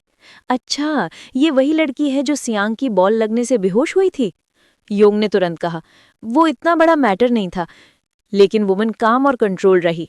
उसने कहा कि फिर भी उसे माफी मांगनी चाहिए। उसने पूछा, तुम सच में ठीक हो? और फिर बोली कि उसे इस स्कूल से कोई खास एक्सपेक्टेशंस नहीं है, बस इतना चाहती है कि बच्चे यहाँ सेफ और हेल्दी रहे, क्योंकि उसका अपना बेटा भी यहीं पढ़ता है और इसी वजह से उसने स्टूडेंट्स के लिए एक जिम्नेजियम बनवाने की प्लान बनाई है। वो महिला सॉफ्टली बोली कि काश टीचर्स बच्चों की हेल्थ को लेकर थोड़े और केयरफुल होते। उसकी वॉइस में एक शांत लेकिन बहुत स्ट्रॉन्ग सा एहसास था। उसने बताया कि अपने बेटे को इतना परेशान देखना उसे बहुत हर्ट हुआ था। ऐसा उसके पुराने स्कूल में कभी नहीं हुआ था। वहाँ कभी उससे अपॉलॉजी लेटर लिखवाने की बात तक नहीं आई थी। उसने टीचर्स की ओर देखा जैसे वो उनसे बिना बोले अग्रीमेंट चाहती हो, और टीचर्स ने भी डर और मजबूरी में सिर हिला दिए। जुनयोंग ने ये सब बड़े ध्यान से देखा। उसे टीचर्स ऐसे लगे जैसे किसी रानी के सामने खड़े प्रजा। तभी जुनवोंग कमरे में आया। उसकी माँ ने बात यहीं खत्म की और बोली कि वो ज्यादा समय नहीं लेना चाहती। उसने सबको रात के खाने पर इनवाइट किया। उसकी तरफ से एक छोटा सा अप्रिसिएशन। ये बोलकर वो बहुत ग्रेस के साथ बाहर चली गई। जैसे ही वो गई, टीचर्स ने एक लंबी सांस छोड़ी। उनमें से एक ने धीरे से कहा कि वो महिला कितनी डरावनी है, लेकिन प्रिंसिपल ने उन्हें तुरंत चुप करा दिया। जुनयोंग अपॉलॉजी लेटर लेकर आगे बढ़ी। टीचर ने बस उसे लेने जैसी औपचारिकता की और कहा कि वो जा सकती है। वो मुड़ी ही थी कि जुनयोंग ने उसे रोककर अपनी माँ के बारे में बताया कि वो सिर्फ उसकी वजह से स्कूल आई थी। लेकिन उसकी माँ ने तुरंत कहा कि वो स्कूल के लिए नहीं बल्कि अपने बेटे के लिए आई थी। जुनयोंग थोड़ा कंफ्यूज हो गए। उसे लगा शायद उसने कुछ गलत कह दिया, लेकिन फिर शियांग की माँ ने मुस्कुराकर कहा कि उसका बेटा अक्सर उसके बारे में बात करता है, इसलिए वो उसे देखने आई थी। उसने कहा कि जुनयोंग बहुत सुंदर और तेज है। फिर उसने कैजुअली पूछा कि सैटरडे को इसके क्या प्लान्स है। उसने उसे अपने घर इन्वाइट किया। जुनयोंग ने कहा कि वो शियांग के इतना करीब नहीं है, लेकिन उसकी माँ ने इंसिस्ट किया। ये तक पूछ लिया कि उसे किस तरह का खाना पसंद है। वो कार भेजने की बात करने लगी। जुनयोंग ने पोलाइटली मना कर दिया और बोली कि वो खुद आ जाएगी। आखिरकार तय हुआ कि रविवार 12:30 बजे चर्च के बाहर मिलेंगे। जुनयोंग थोड़ा शर्मिंदा था और बोला कि उसकी माँ अक्सर अपनी मर्जी से काम करती हैं। उसने माफी भी मांगी, लेकिन जुनयोंग को यह अजीब लगा। वो बिना रीजन किसी के घर नहीं जा सकती थी। उसने कहा कि वो उसकी माँ से माफी बोल दे, लेकिन शैंग ने कहा कि इन्विटेशन का रीजन है, वो सच में बुलाई गई है। उसने कहा वो उसे चर्च पर ही मिलेगा। जुनयोंग के दिल में डर और कन्फ्यूजन था। सब कुछ बहुत फास्ट हो रहा था। उधर हाइसू को ये खबर मिल चुकी थी। वो हैरान और गुस्से में थी कि शैंगनोंग ने जुनयोंग को घर बुलाया है, खासकर वार्निंग देने के बाद। दूसरी तरफ बमजुन ने भी ये बात सुन ली थी। वो चुपचाप सोच में पड़ गया कि ऐसा क्यों हुआ। उसके दिमाग में कोई रीजन नहीं आया। क्लास में वो जुनयोंग को देखता रहा। वो पहले से ज्यादा खोई हुई लग रही थी। उसे हमेशा से उसकी सोचने वाली आंखें पसंद थी, जैसे उसकी आसपास की दुनिया कुछ पल के लिए रुक जाती हो। उसके लिए जुनयोंग अलग थी। लोग उसकी खूबसूरती और बुद्धि देखते थे, लेकिन उसे लगता था कि उसके भीतर कोई गहरी अनकही कहानी थी। वो अकेली थी, किसी के साथ ज्यादा घुलती मिलती नहीं थी। जब वो उसके घर पढ़ने आने लगी, तब उसे पहली बार लगा कि उसका भी एक नॉर्मल लाइफ जैसा कुछ है। लेकिन शायद अब वो उसे अवॉइड कर रही थी, शायद इसलिए क्योंकि उसने उसकी रियल लाइफ देख ली थी। वो समझता था कभी कभी इंसान अपने घर की सच्चाई दिखाने से डरता है। इधर सैटरडे आ गया। जुनयोंग चर्च की ओर जा रही थी। वो जाना नहीं चाहती थी, पर वो जा रही थी। उसने नया ड्रेस लेने के बारे में सोचा था, पर आखिर में नहीं लिया। वो मन ही मन सोच रही थी कि अगर टीचर ने अपॉलॉजी लेटर नहीं करवाया होता तो ये सब होता ही नहीं। आखिर उन्होंने उसे क्यों बुलाया था? सिर्फ क्यूरियोसिटी? उसने तय किया कि वो बस चुपचाप खाना खाएगी और वापस आ जाएगी। ओवरथिंक करने की जरूरत नहीं। लेकिन तभी उसने आगे देखा, शैंगनोंग ऑलरेडी वहां था। वो उम्मीद नहीं कर रही थी कि वो इतना पहले पहुंच जाएगा। चर्च अभी भी दूर था और उसका दिल जोर से धड़कने वो लगा। बोला कि वो उसे दूर से आता हुआ देख रहा था और वो काफी देर से उसका इंतजार कर रहा था। उसने पूछा कि क्या उसने ब्रेकफास्ट किया है, और हल्की मुस्कुराहट से बोला कि अच्छा है, आज बारिश नहीं हो रही। जुनयांग अभी भी अनश्योर थी, इसलिए उसने पूछा कि क्या उसकी माँ अक्सर ऐसे किसी को घर बुलाती है। सियान थोड़ी देर चुप रहा, फिर बोला कभी कभी, लेकिन इस बार थोड़ा अलग था। वो पहली दोस्त थी जिसे उसकी माँ ने यहाँ आने के बाद इनवाइट किया था। उसने बताया कि उसकी माँ ने बहुत सोचा कि उसे क्या खाना पसंद होगा। जुनयांग ने धीरे से कहा कि उसे खाने में कोई खास पसंद या नापसंद नहीं है। उसके मन में आया कि ये लग्जरी तो उन्हीं लोगों के पास होती है जिनके पास बहुत पैसा होता है। वो और बमजिन तो ज़्यादातर इंस्टेंट नूडल्स खाकर रहते थे और फिर भी उसे समझ नहीं आ रहा था कि वो यहाँ आ क्यों रही है। सियांग ने मन ही मन सोचा, शायद उसकी माँ इसलिए आई थी क्योंकि वो हमेशा उसके स्कूल लाइफ और ग्रेड्स के बारे में जानना चाहती थी। अक्सर पूछती थी कि क्लास में सबसे अच्छा स्टूडेंट कौन है, और उसने हर बार जुनियांग का नाम लिया था। उसकी मेहनत, उसकी ब्रिलियंस, शायद इसी से उसकी माँ की क्यूरियोसिटी बढ़ी थी। फिर उसने बताया कि अपॉलॉजी लेटर वाली बात भी उसकी माँ जानती थी, लेकिन वो उसे इसके बारे में कुछ नहीं पूछेगी। उसने बस कैजुअली उसे बताया था कि टीचर ने बहुत छोटी बात को बड़ा बना दिया था, क्योंकि उस दिन तो बमजिन को जुनियांग तो बस चुपचाप बैठे थे। लेकिन जुनियांग के दिमाग में याद आया, उसी ने तो गेंद टीचर पर फेंकी थी, और उसका अजीब सा एक्सप्लेनेशन एक नाइटमेयर की वजह से। वो बात आज भी उसके लिए रहस्य थी। सियांग ने कहा कि शायद उन्हें बमजिन को भी बुलाना चाहिए था, लेकिन जुनियांग ने कहा कि वो शायद आता ही नहीं, वो तो वैसे भी अपने बिस्तर में ही पड़ा रहता। फिर सियांग ने एक बात कही जिसने उसे चौंका दिया। उसे हमेशा अजीब लगता था कि जुनियांग और बमजिन कभी एक साथ दिखाई नहीं देते, लेकिन फिर भी उनके बीच कोई अनकहा कनेक्शन लगता है। सबके सामने बमजिन तो जैसे इनविजिबल सा रहता है, लेकिन जुनियांग के सामने उसका बिहेवियर थोड़ा बदल जाता है। जुनियांग ने हल्का सा हंसकर कहा, शायद क्योंकि दोनों को मैथ टीचर पसंद नहीं है, लेकिन वो खुद भी जानती थी कि बात इससे ज्यादा गहरी थी। चलते चलते सियांग ने बताया कि जिस दिन वो बेहोश हुई थी और उसने सोचा था कि हीटर उसने चालू किया था, असल में वो उसने नहीं किया था। वो तो हीटर कहाँ है ये भी नहीं जानता था। ये सुनकर जुनियांग कुछ पलों के लिए रुक गई। अब उसे समझ आने लगा था किसने मदद की थी। वे आखिरकार सियांग के घर पहुंचे। जैसा उसने सोचा था, घर बहुत बड़ा, बहुत आलीशान था। सियांग ने हंसते हुए कहा, मैंने कहा था ना, मेरी माँ थोड़ा ज्यादा खर्च करती हैं। उसकी माँ उन्हें बहुत वार्मथ से मिली, जैसे वो पहले से उनका इंतजार कर रही थी। डाइनिंग टेबल पर ढेरों पकवान सजाए हुए थे। जुनियांग ने पूछा कि क्या और लोग भी आने वाले हैं। माँ ने मुस्कुराकर कहा, नहीं, मैंने बस ज्यादा बना लिया। मुझे नहीं पता था कि तुम्हें क्या पसंद है, तो सब कुछ बना दिया। सियांग ने जैसे थोड़ी शर्म से कहा, माँ ये बहुत ज्यादा है। लेकिन उसकी माँ ने कहा, ये पहली बार है कि उसके बेटे ने किसी लड़की को घर बुलाया है। सियांग का चेहरा लाल हो गया और वे खाने बैठ गए। खाना खाते हुए उसकी माँ ने उसे पढ़ाई के बारे में पूछना शुरू किया। क्या वो किसी एकेडमी पे पढ़ती है, कोई प्राइवेट ट्यूटर है? जब उसने कहा कि वो खुद से पढ़ती है, माँ इम्प्रेस हुई। सियांग को लगा जैसे ये इंटेरोगेशन बन रहा है। फिर उसकी माँ ने पूछा कि भविष्य में वो कौन सा स्कूल, कौन सी दिशा सोच रही है, मेडिकल, अब्रॉड, लॉ। जुनियांग को महसूस हुआ इन सब में एक ही समान बात थी, ये सब बहुत एक्सपेंसिव था। वो सिर्फ कामली बोली, अगर मेरे ग्रेड्स आए तो मैं सोचूंगी। उसकी माँ हल्का हंस पड़ी और फिर बहुत कैजुअली पूछा, तुम्हारे पिता क्या करते हैं? उस एक सवाल ने उसकी सांस रोक दी। उसका चेहरा फक हो गया। वो थोड़ा जल्दी उठी और उसका हाथ ग्लास से टकरा गया। जूस उसके कपड़ों पर गिर गया। सियांग ने चिंता से पूछा, तुम ठीक हो? उसने मुस्कुराकर कहा, हाँ, ग्लास फिसल गया। उसने कपड़े साफ करने के लिए कुछ मांगा। माँ ने बहुत स्मूथ अंदाज में कहा, बेटर होगा कि तुम कपड़े ही बदल लो। वो सॉफ्टली बोली कि किसी को बुलाकर ऐसे कपड़े लाने को कहा जाए जो उस पर सूट करे। जुनियांग वहीं खड़ी थी, थोड़ा कंफ्यूज्ड, थोड़ा खाली सा महसूस करती हुई। उसने कभी सोचा भी नहीं था कि ऐसा सवाल, तुम्हारे पिता क्या करते हैं, इतना भारी लग जाएगा। दूसरों के लिए ये नॉर्मल बात थी, लेकिन उसके लिए ये सवाल हमेशा से एक दरवाज़ा था जो वो खोलने ही नहीं चाहती थी। उसने अपने खुद के माँ से भी कभी ये बात नहीं पूछी थी। इस समय उसके पास कोई जवाब नहीं था।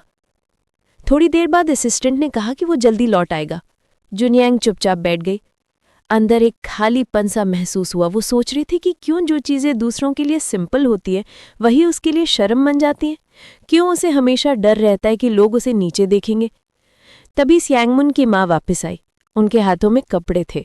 उन्होंने हल्की मुस्कुराहट के साथ कहा कि ये कपड़े उस पर अच्छे लगेंगे, उन्होंने खास उसी के लिए चुने थे। जुनियांग ने थैंक यू कहा और चेंज करने चली गई। लेकिन जैसे उसने कपड़ों को ध्यान से देखा, उसका दिल डूब गया। ये वही यूनिफॉर्म थी जो घर के सर्वेंट्स पहनते थे। वो चुपचाप वापस आई और औरत ने फिर मुस्कुराकर कहा, देखो, तुम पर बहुत सूट कर रहा है। उस पल जुनियांग ने अपनी लाइफ में कभी इतनी इंसल्ट महसूस नहीं की थी। उसकी आवाज़ हल्की कांप गई। उसने पूछा, मुझे असल में यहाँ बुलाया क्यों गया था? क्या कुछ कहना था? महिला का चेहरा ठंडा सा था। उन्होंने सीधा पूछा, क्या तुम मेरे बेटे में इंटरेस्टेड हो? जुनियांग ने तुरंत सिर हिला दिया। लेकिन औरत बोली, फिर मेरे बेटे के मुंह से तुम्हारा नाम बार बार क्यों सुनाई देता है? झुनियांग ने बिना रुके कह दिया, क्योंकि आपका बेटा मेरे में इंटरेस्टेड है। महिला हल्की सी हंसी, बोली, मेरा बेटा ऐसा है जो बारिश में भी किसी आवारा कुत्ते को अखबार ढककर दे दे। सिंपैथी और केयर लव नहीं होता। इस एक लाइन ने झुनियांग को अंदर तक चोट पहुंचा दी। उसे समझ आ गई कि उसे बहुत सलीके से लेकिन साफ शब्दों में स्ट्रे कह दिया गया था। उसने पूछा, तो क्या मुझे यहाँ बुलाना बस मुझे एक सबक सिखाने के लिए था? महिला का हाथ एक पल के लिए उठा जैसे वो उसे मारने वाली हो, पर फिर वो हंस दी। उन्होंने कहा कि उन्हें झुनियांग की हिम्मत पसंद है, लेकिन अगर वो लाइफ में ऊपर जाना चाहती है तो उसे ये सीखना पड़ेगा कि कब चुप रहना है। अगर उसे पैसे चाहिए मिल जाएंगे, क्लोथ्स चाहिए मिल जाएंगे, यहाँ तक कि घर भी। कभी उसे लगा था कि उनकी स्कॉलरशिप ऑफर एक उम्मीद है, एक रास्ता, एक दुनिया जिसे उसने कभी छुआ नहीं था, कुछ बड़ा बनने का मौका। लेकिन अब समझ आई, यह आज़ादी नहीं थी, बस एक बड़ा केज था, पंख खुले हुए पर उड़ान तय, फिर भी वहीं सीमित। फिर भी शायद यही उसकी सबसे अच्छी चांस थी। उसने धीरे से पूछा, आपका नाम क्या है? वो उसे सिर्फ किसी की माँ के रूप में याद नहीं रखना चाहती थी। उधर उसी घर में बारिश की आवाज़ खिड़की पर गिर रही थी। बॉमजन बिस्तर पर लेटा था। उसका मन बार बार झुनियांग की तरफ जा रहा था। वो सोचा था, क्या उसने ठीक से खाना खाया होगा? वो घर बाहर से अच्छा लगता था, पर अंदर क्या हुआ होगा? वो खुद को समझा रहा था कि उसे ये सब नहीं सोचना चाहिए, शायद वर्कआउट कर ले। वर्कआउट करते हुए भी वो उसका चेहरा नहीं भुला पा रहा था। तभी दरवाज़ा खुद खुला। वो थी झुनियांग, पूरी तरह भीगी हुई। उसने बिना शर्ट के दरवाजे पर खड़ा देखकर बस भौएं चढ़ाकर ऊपर चले गए। कमरे में पहुंचते ही वो बेड पर गिर गई। उस दिन की हर चीज उसकी लिमिट तोड़ चुकी थी। अमीर लोग, जितना भी हो उनके पास, वो दूसरों को छोटा महसूस कराने में माहिर होते हैं, उसने सोचा। नीचे से बॉमजिन ने हल्के से मजाक वाली आवाज में कहा, तो तोड़ दो उनका वर्ल्ड। कुछ देर बाद वो नीचे आई। उसके कपड़े अब सर्वेंट यूनिफॉर्म थे। उसने बताया कि ये जानबूझकर ह्यूमिलिएशन थी। बॉमजिन ने गुस्से में उसकी अपनी शर्ट दे दी। उसने पूछा, तो तुम क्या पहनोगे? उसने कहा, वापस दे देना बस। वहां हंसकर बोली, तुम कपड़े धोते हो क्या? मेरी शर्ट भी धोने वाले हो? बॉमजिन इरिटेशन में आकर उसकी पहन रही शर्ट फाड़ देता है। वो शॉक हो गई। उसने सॉफ्टली कहा, मुझे वो पसंद थी। थोड़ी नोक झोंक, थोड़ी तकरार, पर फिर मौसम और चुप्पी दोनों नर्म हो गए। उसने देखा कि उसके गले पर ब्रूजेस थे। उसने धीरे से पूछा, दर्द करता है? बॉमजिन बोला, मुझे पंचिंग बैग मत समझो। वो मुस्कुराई, मैंने तो कभी किसी को मारा भी नहीं। फिर उसने उससे पूछा, तुम्हारी माँ? और वो समझ गया, अब बारी उसकी थी। शायद अब वो चाहती थी कि वो भी अपना हिस्सा बताए। शायद इसका मतलब था कि वो सच में चाहती थी कि उनका रिश्ता आगे बढ़े। तो उसने अपने पास्ट के बारे में बताया। उसके पिता एक गैंगस्टर थे, और भले ही वो सालों पहले मर चुके थे, उनकी जिंदगी उनके रहते भी आसान नहीं थी। उनकी मौत के बाद चीजें और बिगड़ गई। वायलेंस उसके पीछे ऐसे चलता था जैसे कोई शैडो, बदले के नाम पर। ये बात कहना उसके लिए आसान नहीं था, पर शायद उसने सोचा, इससे वो समझ पाएगी कि उसके हिस्से का दर्द भी किसी से कम नहीं। उसने सोचा शायद वो सुनकर रिग्रेट करेगी, शायद वो सोच लेगी कि ये सब पॉइंटलेस है। लेकिन उसने उसे बहुत कामली देखा और कहा, नहीं, ऐसा नहीं। कम से कम तुम्हारे मामले में जिस इंसान ने तुम्हें दर्द दिया था वो अब नहीं है। इस लिहाज से तुम मुझसे बेहतर जगह पर हो। वो थोड़ा चौंका। उसने कहा कि उसके पिता कोई छोटे मोटे आदमी नहीं थे, पर उसने धीरे से कहा, मरे हुए राजा से कौन डरता है? असली डर तो उन्हीं से होता है जो जिंदा है और सड़ चुके हैं। वो समझ नहीं पाया कि वो ऐसा क्यों बोली। फिर उसने पूछा, क्या तुम्हारे पिता ने तुम्हें कभी मारा? उसने कहा, नहीं, उन्होंने मुझे कभी हाथ नहीं लगाया, पर दूसरों को बहुत चोट पहुंचाते थे। उसने धीमे से कहा, अगर मेरा बेटा ऐसा होता तो मैं खुद को रोक नहीं पाती। वो थोड़ा गुस्से आ गया।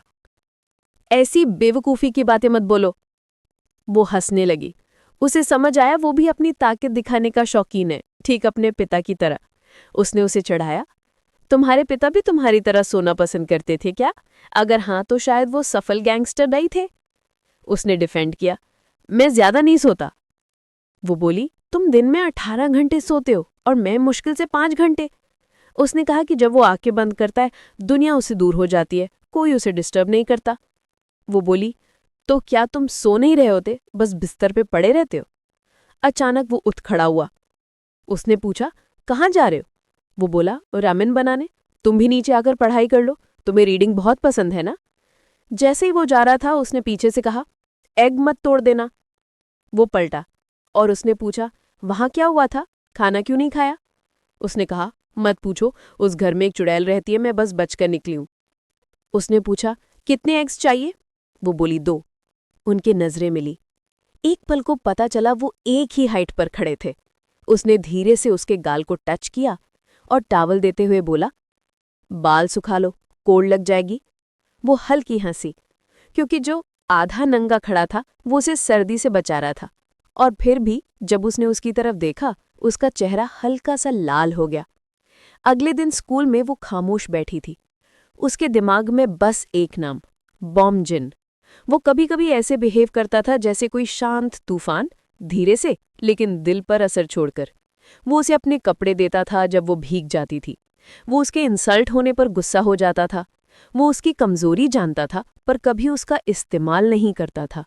जब वो बीमार पड़ी थी उसने हीटर चलाया और खिड़कियां बंद की, उसके कंफर्ट का ध्यान रखा, जबकि वो खुद अपना ध्यान नहीं रखती थी। उसने खुद को डांटा, नर्म मत पड़, स्ट्रांग रहा। अगर वो कुछ पागलपन करे, जैसे तुम्हारे सामने बिना कपड़ों के डांस करे, तब भी खुद को कंट्रोल में रखना है। तभी सैंगन आया। उसने पूछा कि वो ठीक है?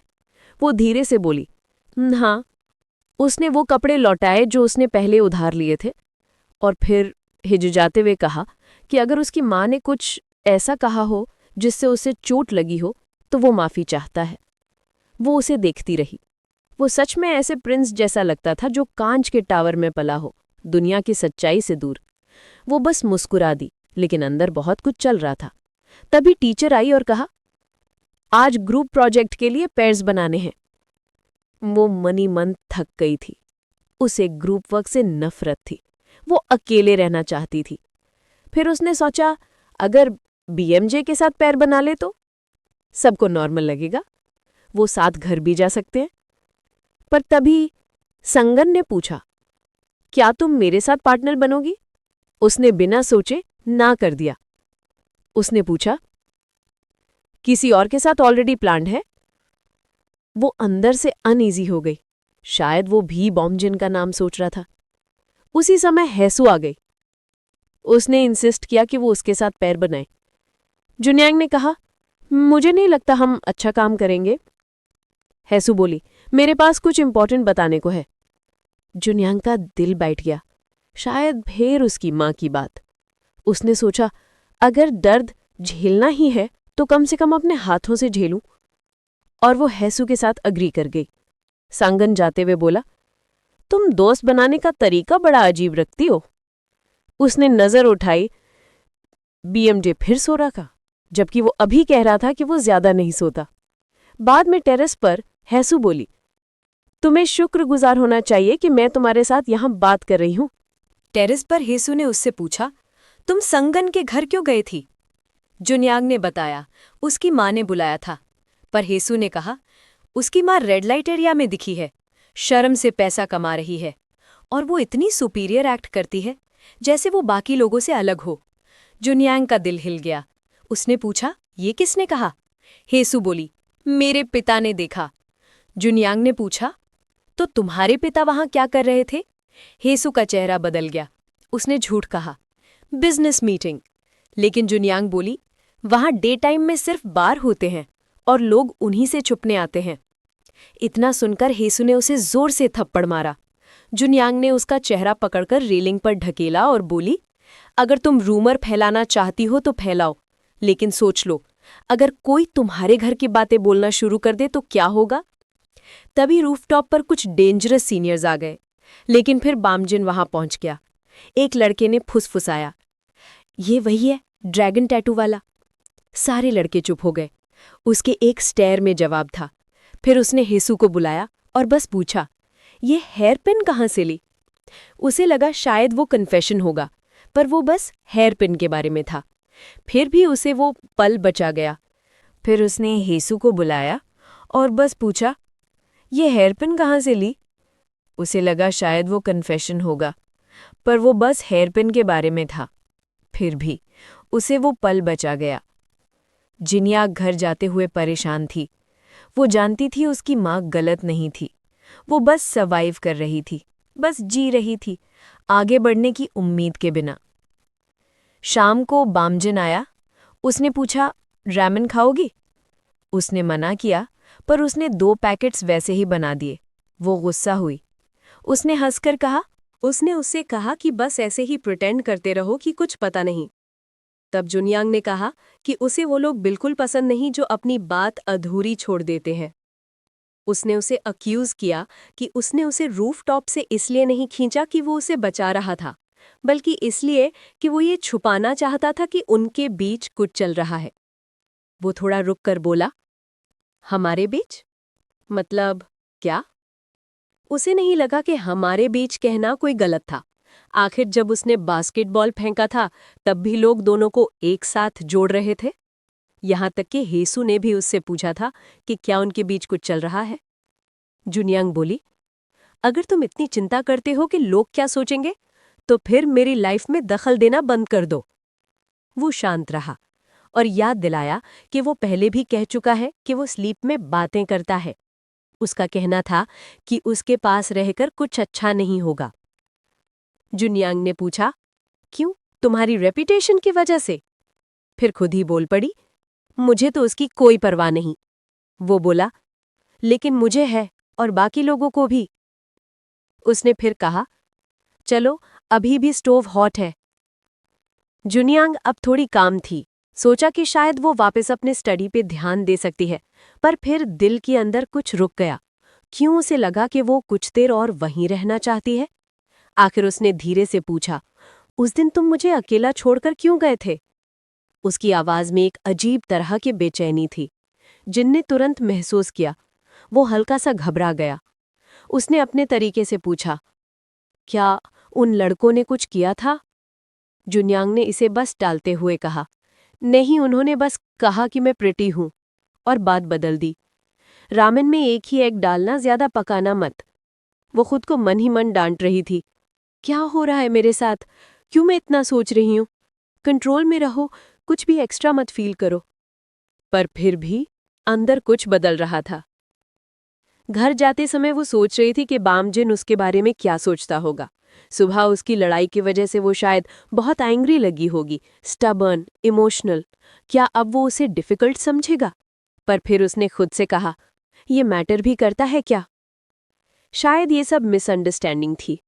शायद जिन इसलिए अपसेट था कि उसके साथ घूमने से उसकी रेपुटेशन खराब हो सकती है, क्योंकि उसकी खुद की इमेज साफ नहीं थी। चलते हुए उसने अचानक कहा, मेरे हाथ पसीने से भरे हैं। जिन हंसा और बोला, शायद टेप को हैंगर क्लिप से बांधना चाहिए था। फिर उसने खुद उस हिस्से को पकड़ लिया, बिना कोई दिखावा किए। उस पल में एक अजीब सा साइलेंस था। जुनियांग ने सॉफ्टली पूछा, किसी ने कभी तुम्हें कहा है कि तुम अच्छे इंसान हो? वो हंसकर बोला, बकवास मत करो। उसने टॉपिक बदल दिया और कहा कि वो इस हफ्ते शायद नहीं आ पाएगी। जिन ने पूछा, क्यों? उसने कहा कि उसे मोटेल डिस्ट्रिक्ट जाना है। जिन का चेहरा अचानक बदल गया।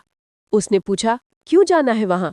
उसने सीधा जवाब नहीं दिया, बस कहा कि मां की वजह से। वो अंदर से डर रही थी कि उसे वहां क्या मिले। वो नहीं मानना चाहती थी कि उसकी मां कुछ गलत कर रही है, लेकिन सच्चाई जानना जरूरी था। और अब उसे लगा कि वो अकेले नहीं है। कोई था जिस पर वो थोड़ा भरोसा कर सकती थी। जिन ने पूछा, किस टाइम चलना है? वो हैरान हुई, तुम साथ चल रहे हो? वो बोला, इसलिए तो पूछा। वो हल्का सा मुस्कुराई, 11 बजे, और मैं तुम्हें हैमबर्गर खिलाऊंगी। वो बोला, जरूरत नहीं। वो हंसी, तुम वैसे भी सिर्फ रामेन खाते हो। पर अंदर उसे अच्छा लगा। उसका हाथ पकड़कर चलना इतना बुरा नहीं था। अगले दिन वो मिरर के सामने खड़ी थी। स्कर्ट ट्राई की, फिर रख दी, स्वेटर पहना। वो खुद को समझा रही थी ये डेट नहीं है, पर फिर भी किसके लिए वो अच्छे से तैयार हो रही थी। उधर जिन एक छोटी शॉप के सामने रुका। जुनियांग वहां पहुंची तो उसने देखा कि वो कैप पहने था। वो पूछने ही वाली थी कि उसे कुछ चाहिए, तभी उसने एक हेयर बैंड उठाया और धीरे से उसके रिस्ट पर पहना दिया। फिर शॉपकीपर से पूछा, वाटरप्रूफ शीट्स हैं? फिर चलते हुए उसने कहा कि उसने कैप इसलिए दी, तुम्हारा फेस कवर रहे। वो बोली, मेरे फेस में क्या प्रॉब्लम है? वो बस बोला, चुपचाप फॉलो करो। फिर दोनों एक बिल्डिंग के पास छिपकर खड़े रहे। जानियांग खुद को समझाने की कोशिश कर रही थी कि ये उसकी माँ का केयर नहीं था। उसकी माँ हमेशा से गुस्से में लोगों को खुद से दूर करती आई थी। जानियांग ने बहुत पहले ही उम्मीद करना छोड़ दिया था कि उसकी माँ कभी वैसी माँ बनेगी जैसी उसे चाहिए थी। वो इस दर्द की आदी हो चुकी थी। माँ के पीछे सफाई करना, चोटें सहना, खुद को संभालना। अगर उसकी माँ सच में परवाह करती तो क्या वो कभी बदलने की कोशिश नहीं करती? उसने सोचा कि शायद उसे माँ को घर ले जाना चाहिए, लेकिन वो जानती थी कि उसका नतीजा क्या होगा, और चिल्लाहट और ब्लेम। उसी वक्त बाजिन ने उसकी आंखों के पीछे छुपे दर्द को महसूस किया और धीरे से बोला कि उसे अपने बारे में ऐसे नहीं बोलना चाहिए। लेकिन जानियांग को लगा, वो क्या जाने, वो कैसे समझ सकता है इतने साल किसी ऐसे इंसान के साथ जीना जिसके साथ तुम पूरी तरह अकेले महसूस करते हो।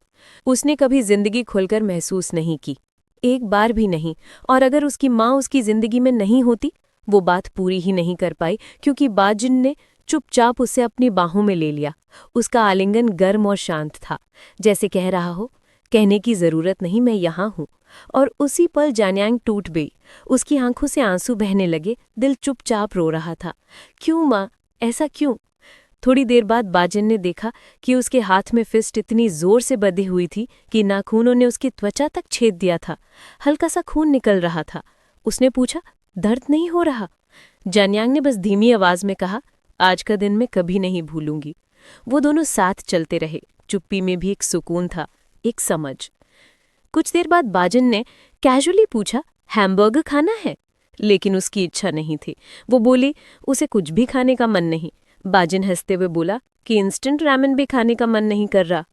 और जिस तरह उसने घर साथ चलने के बाद इतनी नॉर्मल तरीके से कही, वो जानियांग के दिल को थोड़ी राहत दे गई। आज उसके पास जाने के लिए और कोई जगह भी नहीं थी, और शायद वो जाना भी नहीं चाहती थी। धीरे से मुस्कुराते हुए उसने कहा, पिकनिक पर चलते हैं? आज सैटरडे था, मौसम भी अच्छा। उन्होंने सोचा फास्ट फूड की जगह कुछ स्नैक्स लेकर बाहर बांटते हैं। उसने पूछा, तुम्हारे पास पैसे कितने हैं? बाजिन हंसकर बोला, तुम मुझसे उधार लेने आई हो? वो बोली, और क्या करूं अब? उसके दिमाग में अब भी माँ की बातें, दर्द, गुस्सा सब उलझा हुआ था, लेकिन वो ब्रीदिंग धीमी कर रही थी, खुद को संभालने की कोशिश में। अगर वो अकेली होती शायद वो टूट जाती, लेकिन आज वो अकेली नहीं थी। और बाजिन ने अपना पर्स उसके हाथ में देते हुए कहा, जो चाहिए ले लेना। वो थोड़ा हंसी, जैसे वो बहुत रिच बनकर दिखा रहा हो। बाजिन ने भी नकली नाराजगी दिखाई। फिर वे मार्केट की तरफ बढ़े। उसका मन, जो अभी तक गंदे पानी जैसा उलझा हुआ था, धीरे धीरे साफ होने लगा। इतने समय से उसे लगता था उसे किसी दोस्त की जरूरत नहीं, लेकिन अब वो महसूस कर रही थी, इसे एक इंसान की मौजूदगी उसके दिल को कितना शांत कर रही है। दूसरी तरफ स्यांगवान अपनी माँ के साथ था। उसकी माँ बिजनेस टॉक में व्यस्त थी। उसने कैजुअली पूछा, उस लड़की का क्या हुआ? काफी समय से तुमने उसका जिक्र ही नहीं किया, झगड़ा हो गया क्या? स्यांग ने कहा, हम इतने करीबी नहीं कि झगड़ा हो सके। उसकी माँ ने उसे छेड़ा, कहती है, वही लड़का जिसने 3 दिन में पूरी क्लास का दिल जीत लिया था। वो बोला, जानियांग अलग है। फिर उसने झिझकते हुए पूछा, उस दिन जब आप उसके लिए कपड़े लेकर गई थी, आपने उससे क्या कहा? उसकी माँ ने बताया कि वो तुरंत चली गई थी और उसने कुछ नहीं बताया। उसकी माँ ने हल्के से कहा कि वो आखिर में उसी लड़की से शादी करेगा जिसे वो अप्रूव करेगी। उसके शब्दों से वो चौंक गया और अनजाने में उसने खुद को और जानियांग को साथ इमेजिन कर लिया, लेकिन वो इमेज पल में टूट गई, क्योंकि जानियांग उसे कभी करीब आने नहीं देती। उधर अचानक उसने देखा कि जानियांग और बाउंजिन एक साथ चल रहे हैं, एक साथ, पास पास। उसका दिल कुछ तेज हुआ, कुछ दबा। उसने समझ लिया वो दोनों एक दूसरे को सच में जानते हैं, और वो दूरी जो जानियांग उसके साथ रखती थी, बाउंजिन के साथ क्यों नहीं थी। एक बस गुजरी और वो दोनों नजर से ओझल हो गए। घर लौटकर बाजिन ने जानियांग का बैंडेज देखा। वो मदद करना चाहता था, लेकिन उसने कहा, दर्द नहीं है, हटो, मैं सैंडविच बना लूंगी। वो धीरे धीरे और उलझे हुए हाथों से इंग्रेडिएंट्स को संभाल रही थी। बाजिन उसे छेड़ता रहा और आखिरकार साथ खड़े होकर उन्होंने खाना तैयार किया। वो बाहर बैठकर पिकनिक की तरह खाने लगे। सूरज हल्का था, हवा शांत। जानियांग मुस्कुरा रही थी, एक हल्की गर्म मुस्कान। बाजिन उसे देखता रहा। उसने सोचा, काश इन पलों को तस्वीरों में कैद कर पाता, ताकि ये खुशी, ये शांति कभी खो ना जाए। उसने एक और लिया और हंसते हुए कहा, बहुत टेस्टी है, अगली बार भी यही बनाना। बाजन ने चखा तो बोला, इसमें जैम कितना डाला है तुमने? वो हंस पड़ी, बहुत सारे। उसे नहीं पता था कि उसे स्वीट पसंद नहीं। वो बोली, टाइम के साथ पसंद आ जाएगी। और वो उसके मुस्कुराने में खो गया। लिखने का माहौल अचानक बदल गया। अगले दृश्य में कोई जमीन पर गिरा पड़ा था, बिल्कुल शांत, और किसी के हाथ में खून से सना हुआ डंडा था। वो ब्रीफ सीन बहुत डरावना था पर जल्दी ही खत्म हो गया। बाद में जुनियांग अपने घर पर थी। उसकी नज़र टेबल पर रखे थोड़े से पैसों पर जाते की। वो सोचने लगी ये पैसे ना कॉलेज के लिए काफ़ी थे और ना ही उसके फ्यूचर के लिए। वो खुद को याद दिला रही थी कि कॉलेज उसके लिए कोई लग्जरी नहीं था, ये तो ज़रूरत थी। वो इतनी मेहनत सिर्फ इसलिए कर रही थी ताकि उसे स्कॉलरशिप मिल सके। उसकी ज़िंदगी में कोई खास बदलाव नहीं आया था, बल्कि कभी कभी लगता था कि हालात और भी मुश्किल हो गए हैं। फिर भी अजीब बात थी कि उसे बुरा नहीं लग रहा था। उसके दिल में उस पिकनिक वाले दिन की याद से एक हल्की वार्म थी। वो सच में खुश हुई थी उस दिन। उसे याद आया कि उसे तब तक पता ही नहीं था कि बामजन को स्वीट चीज़ें पसंद नहीं हैं। उसने सोचा शायद वो फिर किसी दिन बाहर जाने का प्लान रख सकती है, समर की तेज गर्मी आने से पहले। वीकडेज बहुत बिजी थे, शायद सैटरडे ठीक रहेगा। स्कूल में उसने बामजन को देखा और मन में चाहा कि काश वो ऊपर देख ले ताकि वो उसे ग्रीट कर सके। तभी सियांग उसके पास आया और हल्की सी मुस्कान के साथ कहा कि वो उसे स्कूल के बाद मिलना चाहता है। उसे थोड़ा इरिटेशन हुआ, शायद फिर उसकी मदर की कोई बात होगी, पर उसने सोचा कि वो संभाल लेगी। एग्जाम्स नज़दीक थे, फोकस वहीं होना चाहिए था। उसी समय उसने जीसू को बामजन से बात करते हुए सुना। उसने उसे एक छोटा नोट दिया, ये कहते हुए कि वो उसे सामने देने में शर्मिंदा थी। ये देखकर जुनियांग थोड़ा हैरान रह गई। शायद इस बात का उसे असर हुआ। फिर उसने पीछे मुड़कर देखा, बामजन नोट पढ़ते हुए मुस्कुरा रहा था। उनकी नजरें मिली और उसने तुरंत नजर हटा ली। उसका दिल तेजी से धड़कने लगा। क्या वो मुस्कान जीसू के नोट की वजह से थी? क्या वो दोनों और ज्यादा करीब थे? थोड़ी देर बाद टीचर ने बामजन को अपने साथ बुलाया। टीचर की मुस्कान अजीब सी थी। लंच खत्म हो गया पर बामजन वापस नहीं आया। क्लास में अचानक खबर फैल गई, बामजन को पुलिस ले गई है। क्लास में हंगामा मच गया। लोगों ने तरह तरह की बातें शुरू कर दी। फाइट हुई होगी, शायद उसे एक्सपेल कर देंगे। ये सुनकर जुनियांग उठी और उसने सबको शांत रहने को कहा। तभी एक लड़के ने चैलेंज किया, अगर इतना फर्क पड़ रहा है तो क्या वो बामजन को पसंद करती है? उसने बिना हिले बिना डरे सीधे कहा, हाँ करती हूँ। पूरी क्लास चुप हो गई। स्कूल के बाद वो जल्दी निकलने लगी, लेकिन सियांग ने उसे रोक लिया। उसने कहा कि वो बात करना चाहता था। जुनियांग ने कहा कि एग्जाम्स का टाइम है, वो देर नहीं कर सकती। सियांग ने पूछा, क्या वो पुलिस स्टेशन जा रही है बामजन के लिए? उसने इनकार किया, पर सियांग ने सीधा कहा कि उसने उन्हें साथ देखा था। जुनियांग चौंक गई। वो सोचने लगी, कहाँ देखा, कब, क्या वो उनका पीछा कर रहा था? वो कुछ समझ नहीं पाई थी कि तभी सेक्रेटरी किम आया और उसने बताया कि शहर में एक सीरियस हमला हुआ था और शक है कि वही लड़का इसमें शामिल है। नाम था बामजन। ये सुनकर उसका दिल जैसे रुक गया। उसे यकीन नहीं हो रहा था, वो मान ही नहीं पाई कि वो ऐसा कर सकता है। उस शाम सियांग के घर का माहौल भी टेंस था। उसकी माँ परेशान थी। डिनर पर उसने पूछा, क्या वो उस लड़के का दोस्त है? वो लड़का क्रिमिनल इन्वेस्टिगेशन में फंसा है। फिर उसने जुनियांग का जिक्र किया, कहा कि वो लड़की समझदार है पर उसके पास वो समझ नहीं है कि कौन सा रास्ता चुनना चाहिए। वो बोली, एक समझदार बच्चा अगर गलत डायरेक्शन में जाए तो वो ज्यादा दुखद होता है। सियांग ने कहा कि उसकी माँ को उसके बारे में ऐसे नहीं बोलना चाहिए। उसकी माँ ने कहा कि वो बस उसे प्रोटेक्ट करना चाहती है। उसी रात सेक्रेटरी किम ने उसे पूरी रिपोर्ट दे दी। पिछले सैटरडे एक आदमी पर हमला हुआ था।